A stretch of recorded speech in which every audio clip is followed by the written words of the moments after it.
দাদা আমাৰ জুবিন দাকটো এই লম্পট দুটা আনি বুলি ছিংগাপুৰত মাৰি পেলালেগে। জুবিন দাক বিচাৰি এতিয়া আমি হিলত মোৰ যুঁজা দেখিলেওতো কেতিয়াও ঘূৰাই নাপাওঁ। এহেঁতি দুটা আছে, এহেঁতৰ দুটাটো কি কৰা বিচাৰে বাৰু আপুনি? গুলিয়াব লাগিব, শ্যাম কানু মহন্তকো গুলিয়াব লাগিব, চিৰাজ শৰ্মাকো গুলিয়াব লাগিব। এই কথাষাৰ কিন্তু আপুনি ঠিক ক'লে দেই। এহেঁতি যেতিয়ালৈকে নমৰে নহয় তেতিয়ালৈকে অসমৰ ৰাইজে শান্তিয়ে নাপায়। আৰু এটা কথা নহয় দাদা, কেনেবাকে যদি এহেঁতি দুটাই জামিন লৈ ওলাই আহিবলৈ হয় তেতিয়া কি হ'ব বাৰু?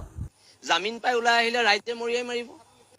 মই সেইটোকে বিচাৰো, ৰাইজে মৰিয়াই মাৰিলেহে যদি জুবিন দা আত্মাটো অকমান শান্তি পায়।